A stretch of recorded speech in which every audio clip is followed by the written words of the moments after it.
Hola, ¿qué tal, doctores? ¿Cómo están? Soy el doctor Osmar Reynoso y bienvenidos a un nuevo episodio en Hablemos de Odontología.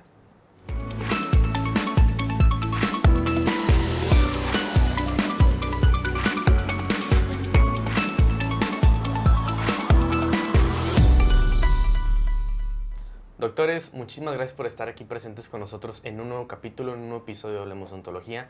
El día de hoy, doctores, me complace presentarles al doctor Ernesto Ramos. Doc, muchísimas gracias por estar aquí con nosotros.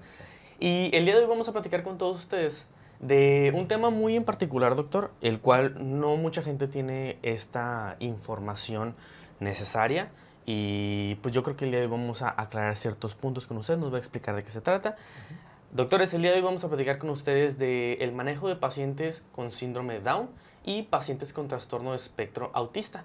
Así que, Doc, muchísimas gracias por estar aquí con nosotros. No sé si gusta presentarse también con nosotros un poquito. Claro que ¿A sí. qué se dedica y todo, verdad? Claro que sí, Osmar. Muchas gracias primero por la invitación. Yo soy el doctor Ernesto Ramos González, soy odontólogo con maestría en odontología avanzada y un enfoque especial en pacientes con algún tipo de discapacidad o algún problema del desarrollo.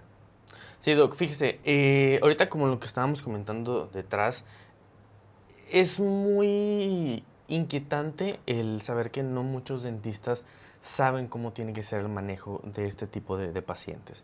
Digo, sabemos que tiene que haber hay un especialista para cada área, pero siempre está esa pregunta de que qué tipo de doctor, qué especialista se encarga de atender a los pacientes con síndrome de Claro, Down, ¿verdad? sí, Así que aquí es donde entra ese dilema de que, bueno, uno como doctor lo refiere, lo atiende, ok, qué tipo de características tenemos que hacer, cómo es el manejo, porque me imagino que tiene que haber diferentes características para poder atender a un pacientito de los que claro, estamos hablando. Así que, sí, sí, Doc, sí.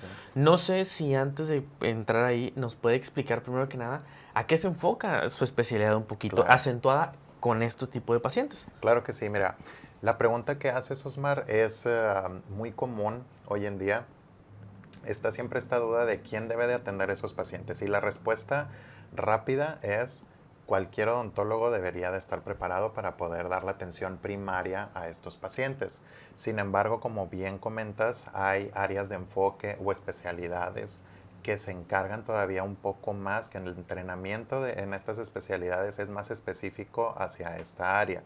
Entonces, en mi caso, por ejemplo, la maestría en odontología avanzada, nosotros somos especialistas en odontología integral con un enfoque especial en atención a pacientes con algún problema del desarrollo, con alguna discapacidad o que están médicamente comprometidos. Ha habido siempre este malentendimiento de que los que estudiamos odontología avanzada somos los todólogos. Ah, sí, pues son los todólogos, pues como hacen endo, como hacen perio, como hacen pedia, entonces son todólogos. Y no es así. Nuestro entrenamiento es un entrenamiento de 2 años posterior al entrenamiento como odontólogo general. Durante estos 2 años nosotros estamos inmersos en las diferentes especialidades de la odontología y tenemos aparte un entrenamiento especial para poder proveer de la mejor atención a los pacientes que están médicamente comprometidos, que tienen algún problema del desarrollo, dígase alguna discapacidad o algún problema cognitivo, etcétera. Y entonces nos capacitan mucho en el manejo. Claro, nosotros al ser especialistas en odontología integral, hay egresados que enfocan su consulta a un área en específica. Tengo compañeros que estudiaron conmigo la especialidad que no atienden pacientes con alguna discapacidad. En mi caso, mi enfoque fue hacia esta área, tanto en pacientes pediátricos como en pacientes adultos. Fíjese, eso que me acaba de comentar, yo siempre lo he escuchado, que si Sí. el odontólogo con maestría en odontología avanzada Ujú. hace de todo, no se Sí. enfoca en una sola cosa, que eso es prácticamente ser odontólogo general y hacer, Ujú. pues como usted dijo, ser todólogo. Ser Y todólogo, yo creo exacto. que eso no está bien Sí, no, estipulado por la gente y no claro. entienden, o sea, no se entiende. Digo, yo personalmente, compañeros de Ujú. la carrera y todo, yo he escuchado de que odontología avanzada, ¿para qué? Sí, es muy común eso. Mira, eh, los odontólogos, no todos, pero la gran mayoría solemos ser de un pensamiento muy cuadrado. Y entonces, como es una carrera muy tradicional, por muchos años han existido las especialidades tradicionales como prostodoncia, cirugía maxilofacial, endodoncia, periodoncia, eh, odontopediatría, etcétera. Después, odontología avanzada es un concepto que no es precisamente nuevo en México porque ya tiene algunos años, pero no tantos años como las otras especialidades. Pero si tú volteas a ver otras partes del mundo como Estados Unidos, como Europa, esto existe desde hace mucho tiempo en otras partes del mundo. Entonces, siempre hay resistencia a los cambios, siempre hay resistencia a algo que es nuevo, ¿no? Y que también otros especialistas que se enfocan solamente en un área pueden llegar a pensar que pues es una gran competencia, ¿no? Pero la realidad es que nosotros, al ser especialistas en odontología integral, podemos ver a un paciente realmente como lo acabas de decir. O sea, nosotros vemos el todo del paciente, pero no quiere decir que hacemos todo en el paciente. Hacemos una planeación, nos apoyamos de diferentes especialistas en algunas áreas específicas, habrá otras en donde no. Y entonces, pues de esa manera nosotros brindamos una atención especializada y aparte tenemos este enfoque que no muchos tienen, que incluso muchos especialistas de cualquier otra área no tienen este enfoque hacia la atención de pacientes con discapacidad. Un ejemplo,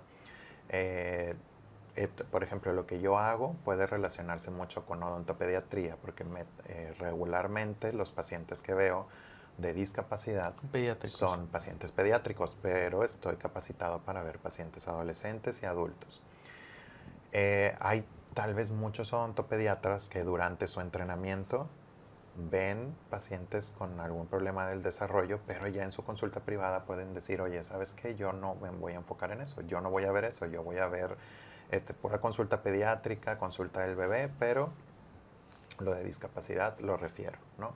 Y eso pasa en cualquier especialidad. No por ser, por ejemplo, prostodoncista quiere decir que tengas que hacer todo lo de prostodoncia, ¿no? Tal vez quieres enfocarte en estética, tal vez quieres enfocarte en otra área, ¿no? Y entonces creo que ha sido un cambio de paradigma en la odontología, la maestría en odontología avanzada, y entonces eso ha generado resistencia en algunas personas, pero muchas otras personas lo aceptan perfecto. Sí, lo dijeron un poquito más, pero también Ajá. digo, qué padre y qué bonito que ya también existe esa área que se puede enfocar también Claro. en pacientes con algún tipo de discapacidad, porque digo, anteriormente y en años atrás, digo, no sé, no me tocó vivirlo, Ujú. pero pues me imagino que existía mucha, aparte como usted comentó, esa resistencia, Claro, digo, pues al final de cuentas un paciente con una discapacidad no deja claro, de ser un ser humano, no deja de ser una persona que ocupa atención médica y claro, ocupa salud, pues también atención dental. claro, Así que pues qué padre que ahorita mismo, con todo esto que está saliendo, este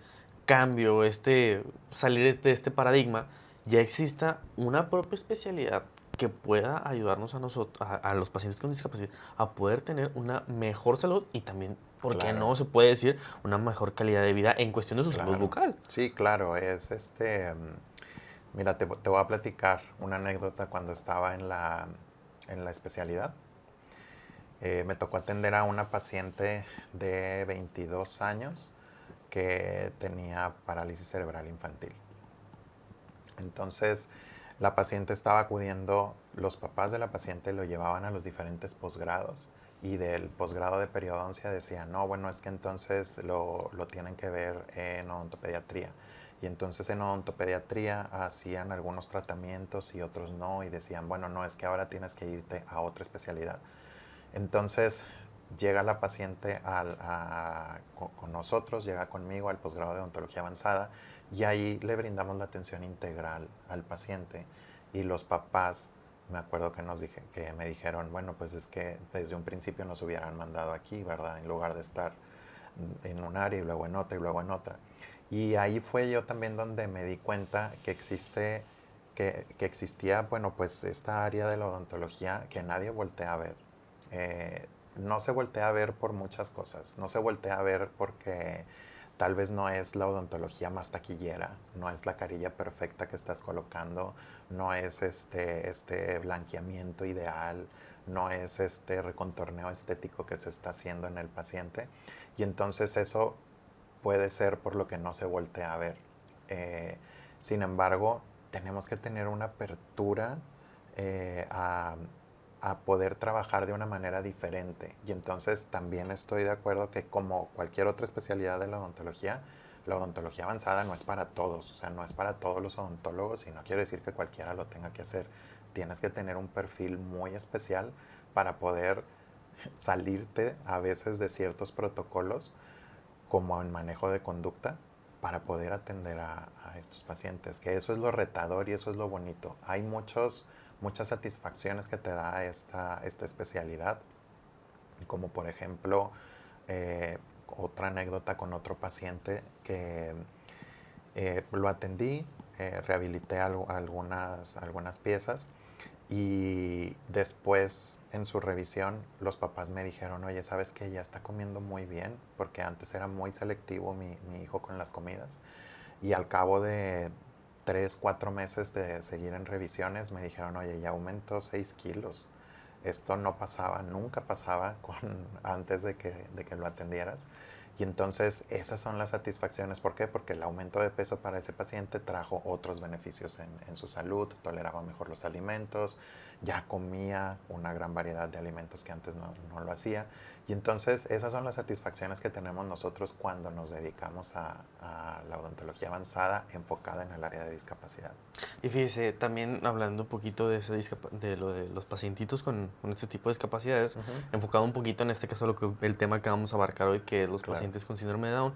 Aquí yo creo que podríamos empezar, puede ser un parteaguas, empezar para después desenvolvernos, que tocar ciertos puntos, ciertas características, que es aclarar en este caso el concepto de que qué es este tipo de discapacidades, porque mucha gente está todavía ese tabú.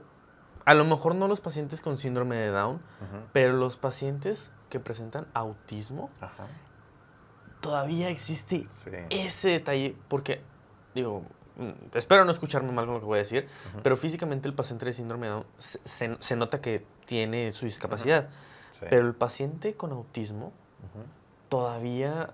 Sí, claro.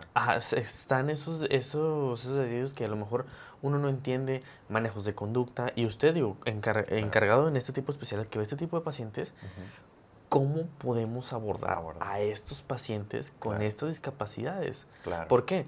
Yo me acuerdo que en su momento también platicamos, antes de que se fuera esta plática, que también este tipo de pacientes con discapacidades no dicen que le duele. Exacto. O sea, usted también en su momento me contó una anécdota que ahorita, a lo mejor ahorita también nos puede ir contando, que es muy similar a la anécdota que ahorita me contó de la pacientita que bajó de peso y todo. Pero yo creo que podemos empezar primero, ahorita ya tocando después los siguientes puntos, aclarar estos tipos de conceptos. Usted, que es encargado de ver este tipo de pacientes con discapacidades, a toda la gente que nos está viendo, aclararles este tipo de conceptos pues, para que sepan de dónde, ¿verdad? Podemos partir. Claro, mira. El manejo de conducta debe de ser esencial en la atención con este tipo de pacientes, desde pacientes con síndrome de Down, pacientes con autismo, y es muy importante que nosotros podamos identificar cuál es el estado también de ansiedad tanto del paciente como de los familiares. Regularmente los pacientes llegan con experiencias previas y desafortunadamente son experiencias previas que no han sido gratas. No solamente con el odontólogo, pero con muchas otras áreas de especialidad de la medicina. Hay que recordar que son pacientes que tienen consultas frecuentes con el pediatra, con médicos internistas, etcétera, ¿no? Con neurólogos, con especialistas en desarrollo. Y entonces, a veces el manejo no es el más adecuado. En nuestro caso en odontología nosotros estamos muy familiarizados hasta cierto punto a manejar pacientes porque hacemos mucho procedimiento. En otras áreas de la medicina tal vez no es tan importante porque es una consulta, porque es algo muy rápido, porque no hace ningún tipo de intervención. Y entonces si el paciente llora, si no está a gusto, pues van a ser cuestión de minutos, ¿no? Muy rápido. Pero nosotros al sentarlo en el sillón dental sabemos que vamos a estar por lo menos media hora. Por lo menos. Fácil. Exacto. Entonces, pues bueno, ¿qué es lo que en mi caso hago primero para el manejo de conducta, hablando específicamente de pacientes con autismo?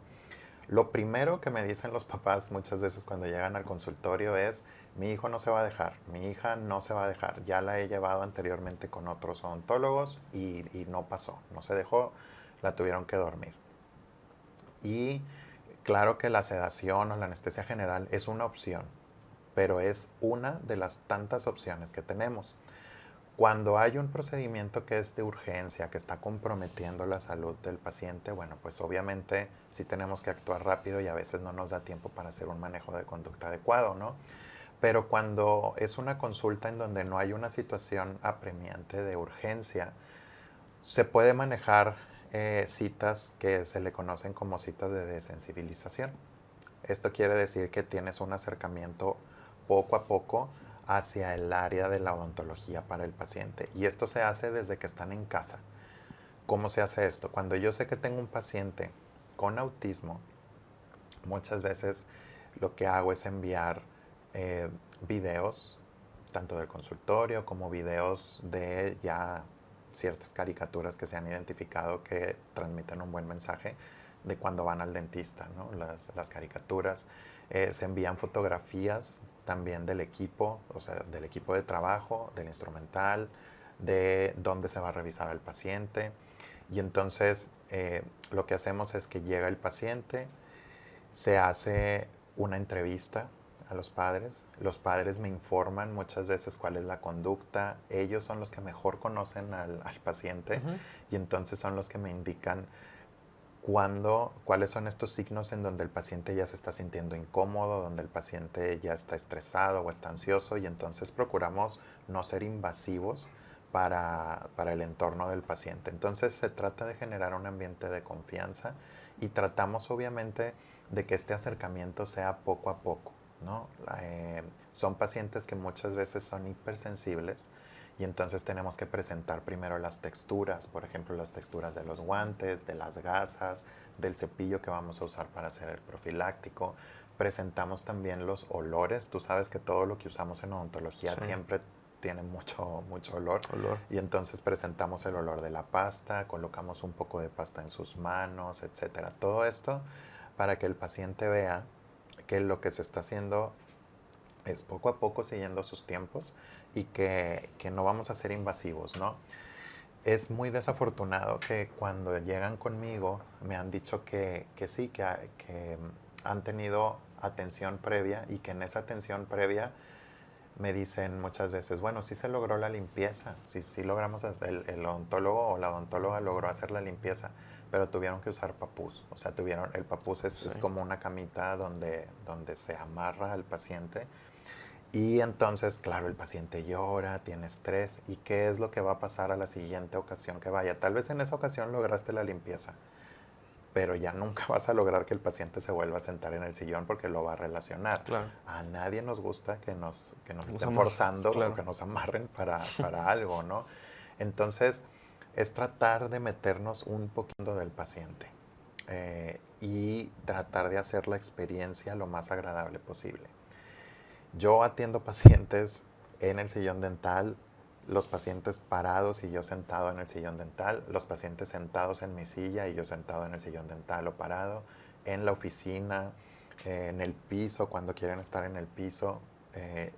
Créeme que es salirte de lo convencional. Y es lo que te digo, no muchos odontólogos están dispuestos a hacer eso. La realidad es que todos deberíamos estar preparados para brindar atención inicial y después tal vez referir al paciente. Pero es bien importante para todos los colegas que si no se sienten preparados para hacer esto, de un inicio se refiera al paciente, porque todas las experiencias importan. Y entonces una experiencia que no sea muy agradable para el paciente va a impactar en las experiencias futuras.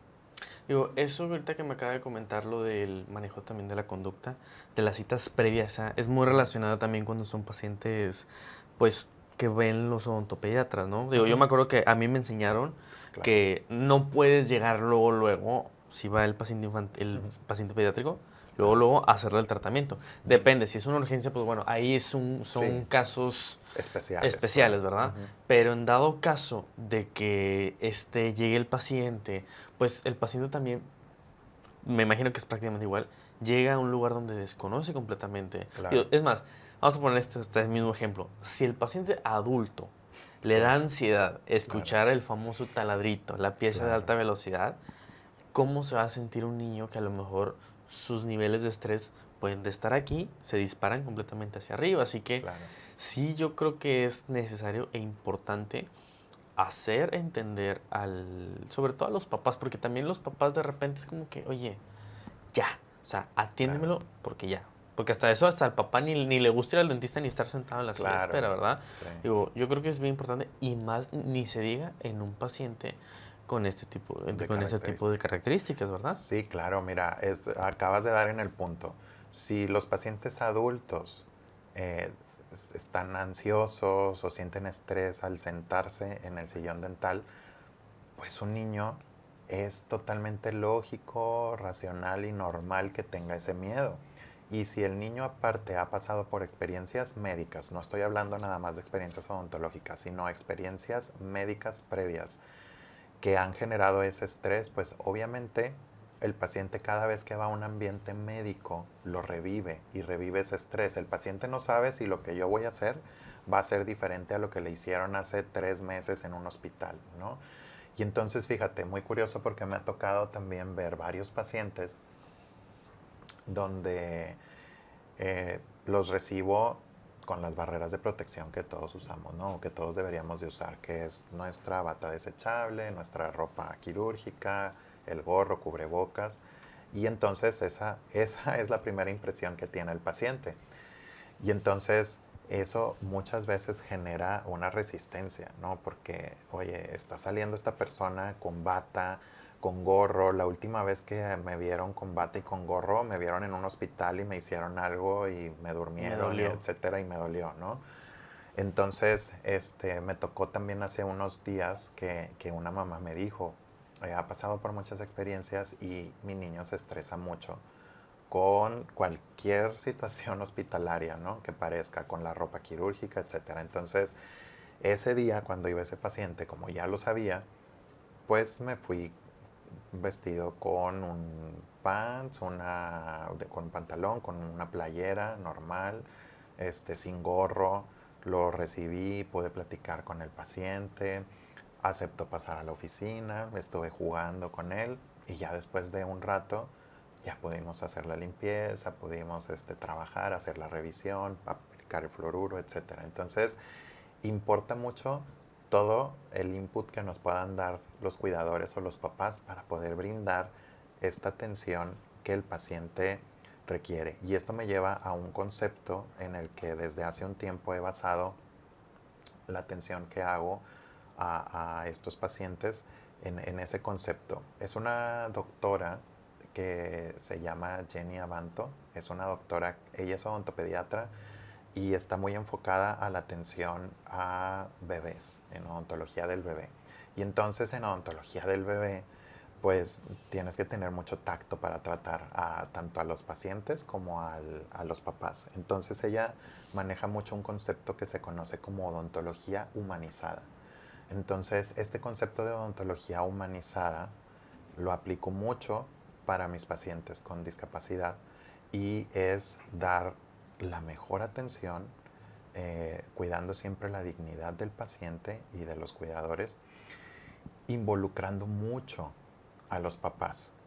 Es diferente, como te mencioné hace rato, utilizar el papús, que tampoco estoy satanizando el papús, hay ocasiones donde se tiene que usar. En lo personal, yo no lo utilizo, yo no tengo en mi consultorio porque no me gusta eso, pero habrá odontopediatras, habrá odontólogos que lo utilizan bien y que les funciona bien, bueno, pues muy respetable. Pero es diferente utilizar un papús donde pones a un niño y lo amarras y los papás están ausentes y lo estás tratando y el niño está con ansiedad, llorando, a atender a un paciente donde estás involucrando a los papás te ayudan a detenerlo, los papás le están diciendo al niño o a la niña que lo quieren mucho, que ya va a pasar, que, que le están dando golpecitos en el pecho para que esté tranquilo. Aunque esté llorando el niño voltea a ver a los papás y saben el que está ahí, que no lo van a dejar. Y entonces ya nosotros trabajamos, ¿no? Y eso, todos esos conceptos de odontología humanizada son los que trato de involucrar en mi consulta con mis Pues se pacientes. puede decir que sienten como también un apoyo, ¿no? Los pacientitos. Exactamente. Y por ejemplo, Doc, digo, hablando, ahorita comentó todo lo que puede hacer usted en el consultorio Ujú. con el paciente. Aquí es una pregunta también bien importante que yo creo que la gente también se puede estar haciendo Ajá. con lo que acaba de escuchar. ¿Cuánto tiempo lleva una cita para atender a un Ok. paciente? O sea, en cuestión de tiempos, Sí. ¿cómo, o sea, cuánto abarcan ¿Cuánto? sus...? Sí, mira, no. Aquí siempre, cuando en el consultorio estamos agendando a los pacientes, siempre les digo que me separen por lo menos 1 hora o 1 hora y media cuando son pacientes nuevos. Cuando es un paciente que me contactan y que me dicen, bueno, ¿sabes qué? Mi hijo tiene autismo o tiene síndrome Down, o alguna otra discapacidad y es primera vez, siempre separo 1 hora o 1 hora y media. ¿Por qué? Porque necesito entrevistar a los pacientes, a los cuidadores, necesito valorar al paciente y hacemos todo esto que te dije, la desensibilización, el juego previo, vemos que tanto el paciente tiene este acercamiento, qué tanta confianza te va demostrando y regularmente y siempre les digo a los papás, vamos a ver qué logramos en la primera cita. Si logramos revisar al paciente, excelente. Si no lo logramos, lo vamos a lograr en la segunda o en la tercera o en la cuarta, las que se ocupen. Pero ahí, Ujú. por ejemplo, Doc, ¿cómo hace la comunicación con los papás?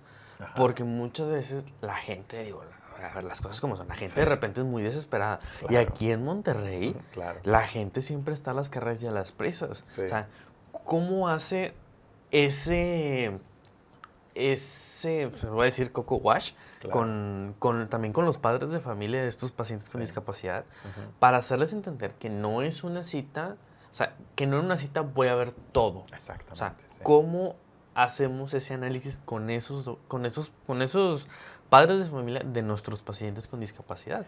Sí, mira, creo que ahí también estás dando en el punto. Em, Hoy en día queremos todo muy rápido, ¿no?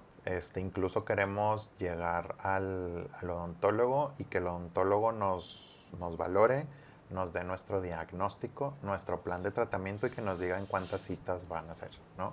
Y hay ocasiones donde incluso los médicos generales o de cualquier otra especialidad te mandan a hacer estudios, analizan esos estudios y luego ya te citan y te dicen el abordaje va a ser de esta manera.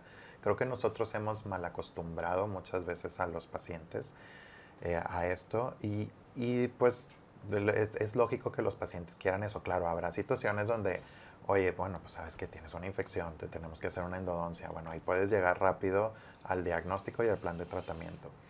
En el caso de mis pacientes con autismo, síndrome de Down o alguna otra discapacidad, llegan los papás y cuando los estoy entrevistando, lo primero que les digo a los papás es lo siguiente. Les digo, mira, la manera en la que yo trabajo tal vez la vas a ver algo diferente y es diferente a otros odontólogos. ¿Por qué? Porque la consulta que yo veo no es habitual.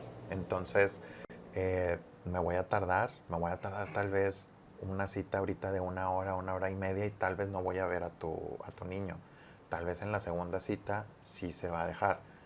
Vamos a ver si ahorita en la primera cita logramos algo porque no quiero estresarlo.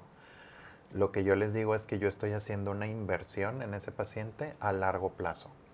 ¿A qué me refiero con una inversión a largo plazo? Que todo lo que yo voy haciendo abona para que el paciente en un futuro solito llegue, se siente en el sillón y pueda atenderlo. Y esto abre un sinfín de oportunidades de bienestar para el paciente. Y es lo que les transmito a los papás, que estén pensando que lo que vamos a hacer ahorita es una inversión para la salud de su hijo o de su hija a largo plazo. Ya. Sí, Doc, está algo complejo más que nada porque, como comentaba anteriormente, los papás, bueno, al menos aquí en la ciudad, yo no sé si en otras ciudades de la República o en algún otro país, sea como se vive aquí, los tiempos, la gente Sí, vive estresada, vive a las carreras. claro. Y eso me llevó también esa pregunta. Dije, bueno, o sea, ¿cómo le haces entender a los padres de familia de que las citas no nada más es cita de Claro. 1 hora, hora y media y Y se ya. acabó. Sí, claro, ahora ahí hablando, lo que te acabo de comentar, estamos hablando de citas tal vez de primera vez, donde es el primer contacto con el paciente.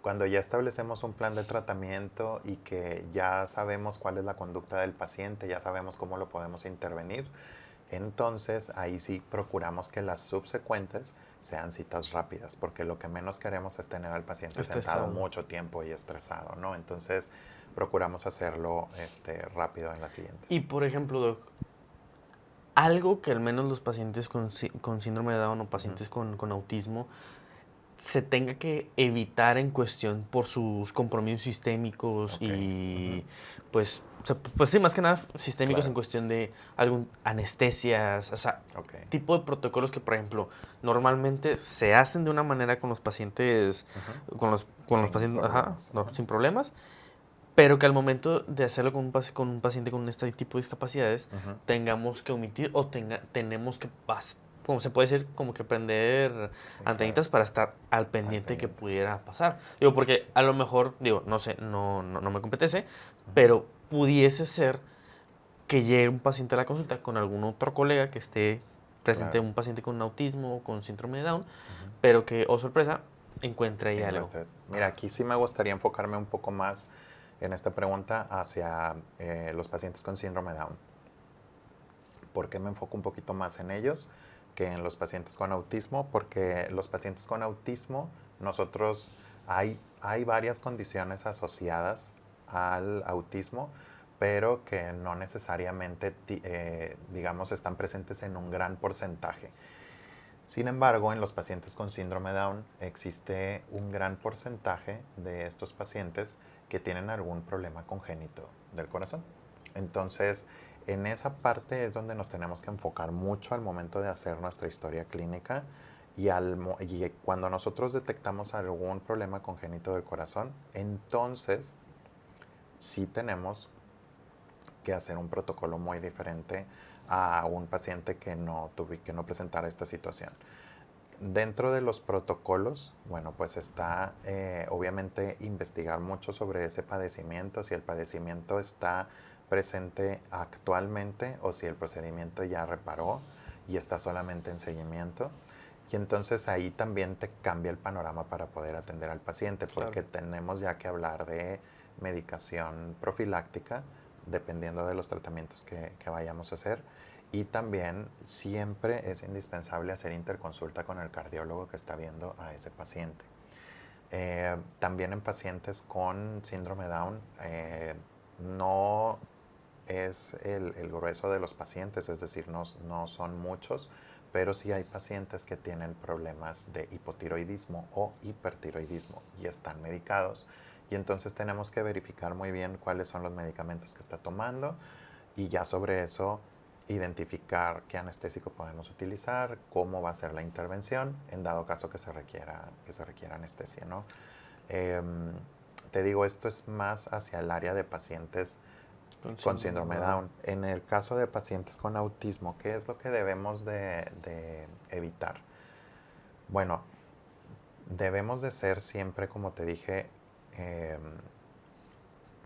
tratar de generar un ambiente de confianza, identificar en la historia clínica que, por ejemplo, este paciente, cómo está este grado de socialización, si el paciente va a algún tipo de escuela especial o si va a la escuela con maestra sombra, si tiene relación con amigos, etcétera, porque eso te va a dar mucho y te va a marcar mucho la pauta para saber qué tanto acercarte al paciente.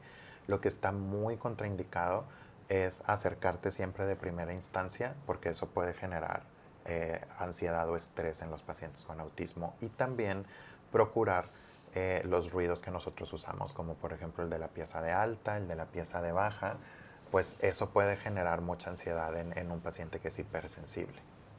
Y Doc, también algo que me da, al menos me intriga mucho, mucha curiosidad también da, es el tema de la sedación. Claro. O sea, ¿cómo se abarca el tema de la sedación en este tipo de pacientes con síndrome de Down y pacientes con autismo? O sea, ¿cuál es el manejo de esto? Claro. Mira, como te dije hace rato al principio cuando hablé de manejo de conducta, tenemos que entender que la sedación y la anestesia general es una opción más para el manejo de conducta.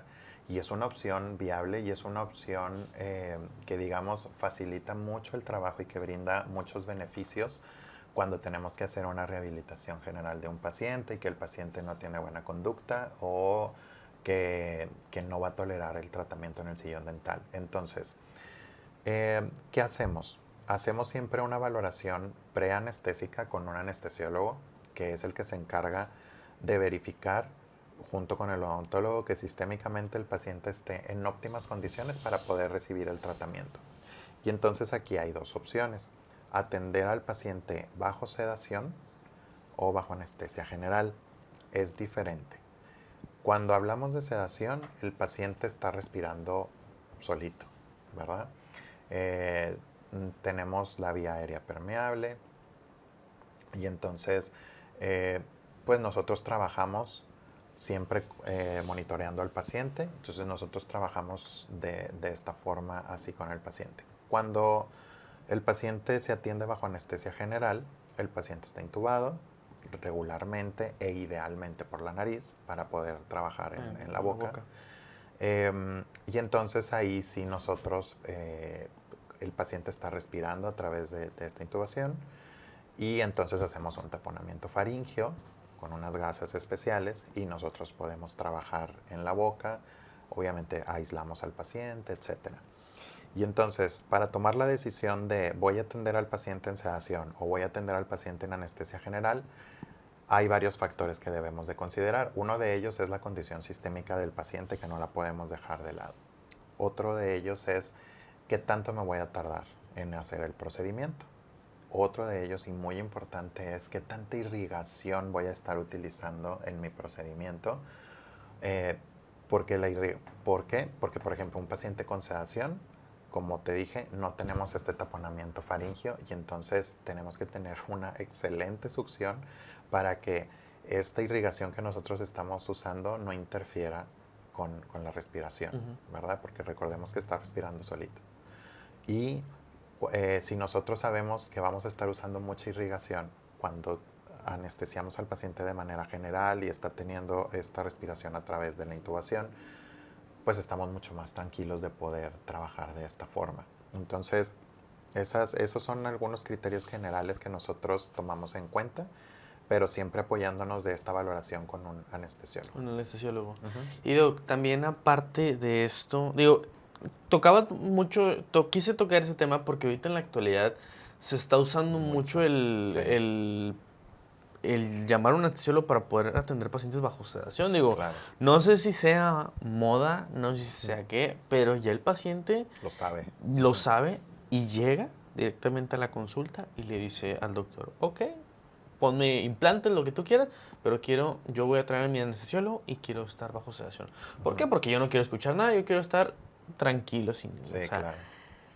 ¿De qué habla? Digo, no sé si esté bien, esté mal, pero entra ahorita de un tiempo para acá ya todo ha estado de que, todo bajo sedación, todo bajo sedación. Hay gente que sí está de acuerdo, hay gente que no está de acuerdo, pero ha sido mucho estira y afloja donde, híjole, ¿se puede? ¿No se puede? Sí.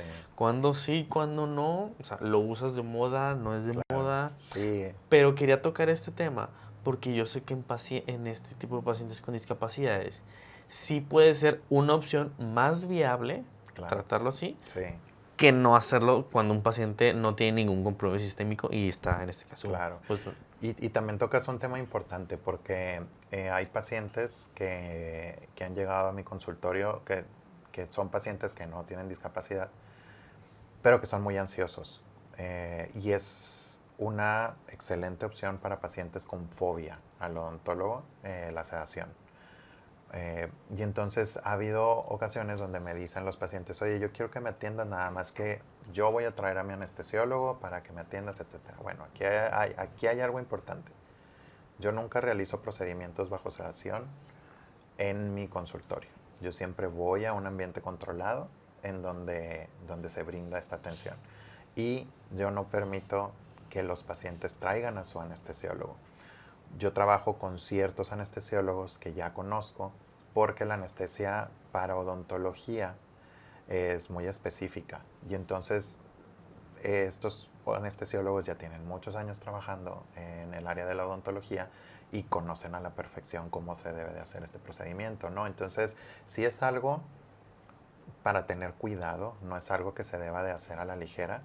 eh, pero como dices, es una muy buena opción. Hay pacientes que no toleran la atención dental y pues está bien que se atiendan. Y te digo, yo respeto mucho cómo trabaja cada colega, pero en mi caso yo voy a ambientes controlados para poder realizar estos procedimientos. Sí. Pero esa es una pregunta que quería hacer. Y Sí. otra cuestión que también quería tocar, Doc, que a Ujú. mí también se me hace muy importante y muy interesante, que yo creo que usted nos puede aclarar este punto, es cómo entender que al paciente con síndrome de Down y al paciente autista Ujú. presenta algún tipo de molestia dental. O Sí. sea, porque, digo, tengo entendido que el paciente, sobre todo el paciente autista, Ujú. pues está muy centrado, o sea, está no sé cómo decirlo, que está en un ambiente de él mismo, que él Sí, mismo claro. crea. Y muchas de estas veces no externa de que, oye, me duele una muelita, Sí, claro. oye, me duele esto. Claro. O sea, tengo estos detallitos. O sea, ¿cómo poder abarcar esto? Sobre todo también para los papás, Ujú. porque a lo mejor el mismo papá ha de decir, oye, pues es que a lo mejor puedo notar que algo está pasando, pero no Claro. me dice. O Claro. sea, también para el momento de hacer la historia clínica y hacer pues, la entrevista, o sea, Ujú. cómo también poder abordar esas zonas y esas partes para saber qué es Claro. lo que tiene nuestro paciente. Sí, bueno, la historia clínica es sumamente importante, es indispensable. Y en la historia clínica abarcamos nosotros un apartado que es sobre la dieta. Y es muy importante esto porque los pacientes con autismo regularmente son muy selectivos para los alimentos, ¿no? Y entonces a veces ingieren 4 o 5 alimentos y ya de ahí ya no salen. Entonces, muchas veces los papás te dicen, tuve un paciente, una mamá que me decía, es que mi hijo come solamente 3 cosas. Come arroz, cereal, Cheerios y arrachera. Es lo único que come. Y Uy, entonces, sí, qué rico. entonces resultó que hacía 3 semanas había dejado de comer carne, ya no comía arrachera. Y no sabían por qué, etcétera. Entonces, donde ya lo reviso, bueno, pues sí tenía unas lesiones muy grandes en los incos, en molares infantiles. Entonces, siempre les digo a los papás que el patrón de alimentación en los pacientes con autismo es muy importante. Verificar qué tanta cantidad está comiendo, si está comiendo la misma cantidad o si dejó la mitad del plato, si antes comía carne y ahora no come carne, etcétera. O sea, todo eso nos dicta la pauta para saber que el paciente probablemente está teniendo dificultad para comer por dolor. Y hay otros aspectos que nos ayudan. Muchas veces no te dicen que les está doliendo, pero se están tocando mucho cierta área, ¿no? Y entonces están tocándose mucho un lado o empiezan a comer solamente por un lado, etcétera. Y eso nos da la pauta para pensar que el paciente está teniendo tal vez alguna molestia. Sí, Doc, y también, digo, ya también para ir terminar, Ajá, me gustaría que a la gente que nos está escuchando, claro. sobre todo, primero que nada, odontólogos, Ajá, porque le quiero hacer dos preguntas, pero claro. esta va primero para odontólogos Ajá, y para los padres, que a lo mejor son padres de familia que nos estén escuchando, que ajá, tengan pacientitos así con autismo o que tengan pacientes con síndrome de Down. ajá. Eh, ¿Qué tenemos que tomar en cuenta y hacer énfasis? Sobre Ok. todo, por un lado, por el dentista, Ujú. que está con ese, híjole, Sí. no sé cómo abordar este tipo de pacientes. Y Ajá. otro, para los padres de familia, Ujú. o sea, ¿qué consejo les podría dar pues para que prendan esas Antenitas. antenitas y Ujú. decir, bueno, tengo que llevar con mi hijo con dentista? ¿Por qué? Claro. Porque desgraciadamente vivimos en un país en donde no está todavía tan común el ir al dentista con Claro. regularidad. Ujú. Muchas veces aquí en México se va al dentista porque uno tiene dolor y la Claro. solución es quítame la muela nada más. Exacto. Quítame el Ujú. diente y ya. O Ujú. sea, esos son pacientes que a lo mejor no pueden presentar ningún compromiso sistémico, no presentan ningún tipo de discapacidad, Ujú. pero también está este tipo de educación con los pacientes que a lo mejor los padres de familia te presentan un hijo con este tipo de discapacidad, pero cómo hacerles ese énfasis de que, oye, Claro. es importante que vayas, o sea, Sí. que vayas al dentista. Claro, mira, bueno, para odontólogos, para colegas, lo que, lo que yo les puedo decir es que, como les dije hace rato, cada una de las experiencias de estos pacientes importa mucho y es una inversión que nosotros hacemos para la salud del paciente, la inversión de tiempo que le estamos dando al paciente. Entonces, cuando llegue un paciente con estas características, que intenten salirse de la zona de confort en la que siempre hemos estado, saber que va a ser una consulta diferente, tratar de involucrarnos más en el mundo del paciente, tratar de entender mucho también a los padres o cuidadores. Y entonces esta empatía va a generar mucha cercanía y va a generar buenos resultados. Pero también si consideran que va a ser algo complicado, que no tienen el tiempo o que no se sienten capacitados para hacerlo, se pueda referir al paciente para que las futuras experiencias del paciente sean agradables y poder contribuir. De esa manera se está contribuyendo mucho al bienestar del paciente y a su calidad de vida.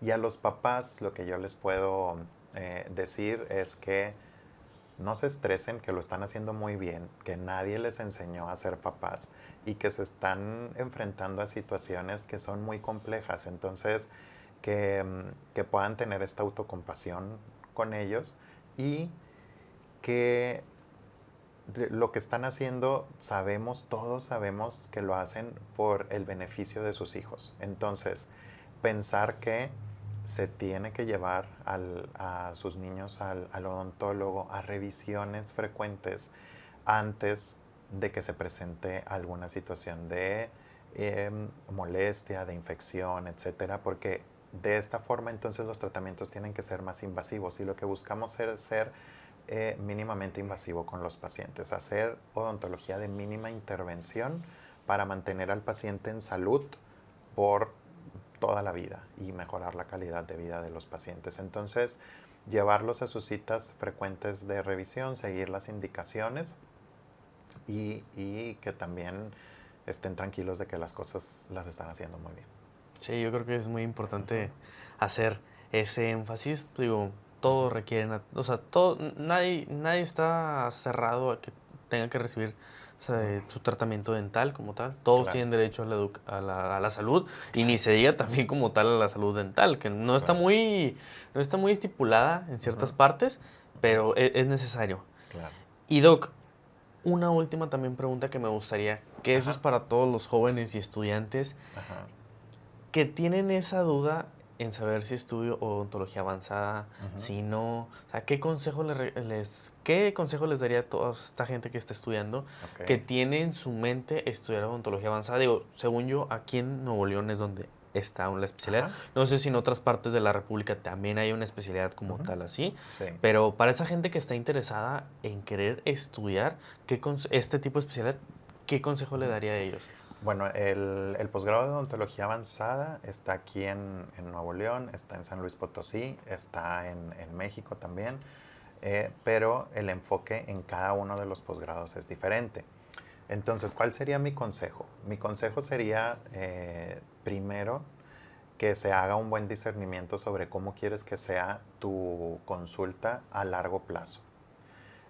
No pensar solamente en el futuro inmediato, sino pensar a largo plazo sobre cómo quieres manejar tu consulta. La preparación que te dan en el posgrado de odontología avanzada es una preparación integral con ciertas características de manejo, como lo dije hace rato, de manejo de pacientes médicamente comprometidos, pacientes con discapacidad, etc. Entonces, entender que las satisfacciones que traen esta especialidad son muy diferentes a la de la odontología convencional, pero que enriquecen mucho el actuar del día a día. Entonces, yo lo que te recomendaría también es que te acerques a egresados de la especialidad, platiques cómo fue su preparación, platiques cómo es su consulta y a partir de eso tomar una decisión. Muchas gracias, Doc. Pues, Doc, de verdad, muchísimas gracias por estar aquí con nosotros. Agradezco bastante que se haya tomado un poco de su tiempo, de su agenda, para poder compartir con toda la gente que está con nosotros un tema tan importante y tan lleno de tabú, creo Ujú. yo, que desgraciadamente no se tiene mucha información con respecto a esto, pero al final de cuentas no deja de ser importante. O sea, Exacto. como le comenté ahorita, todos los pacientes tienen derecho a ser atendidos y a ser Ujú. atendidos con una buena calidad Claro. y más tipo de pacientes que pueden tener algún tipo de discapacidad, pues qué mejor que usted como especialista, máster en esta área, para poder aclarar a toda la gente que está viéndonos y escuchándonos, poder entender y hacer énfasis en ciertos puntos para que esas lagunas que pudiesen tener puedan quedar un poquito más claras y esa gente también que está, bueno, estudio esto, no estudio esto, también puede entender de que se ven ese tipo de pacientes y pueden ayudar y a contribuir a toda esta sociedad, que eso es bien importante. Así que, Doc, de verdad le agradezco muchísimo, de verdad, de todo corazón que haya estado con todos nosotros. Y, Doc, no sé si, por favor, no sé si también quisiera a toda la gente que está aquí compartirnos sus redes sociales, ya sea su Facebook, su Instagram o algún contacto donde pudiesen contactarlo usted, ya sea que alguien tenga duda también de esta misma plática, algún tema que Ajá. quisiera platicar con usted, o si no, a lo mejor que se quisiera contactar con usted. ¿Por qué? Porque tiene un paciente, un conocido, un hijo, o lo que sea, con este tipo de características que pudiese contactarlo y pues poder, ¿por qué no mandarle un mensajito? Claro que sí. Bueno, primero, Osmar, muchas gracias por la invitación para platicar sobre este tema, que es un tema de gran relevancia y que últimamente ha estado pues, tomando mucha importancia en la sociedad y entre los odontólogos. Em, con todo gusto les puedo compartir mi Instagram, donde me pueden encontrar. Mi Instagram es Dr. Ernesto Ramos y se puede buscar como Dr. Ernesto Ramos MX y con todo gusto por ahí me pueden contactar para cualquier duda. Muchas gracias, Doc, de verdad.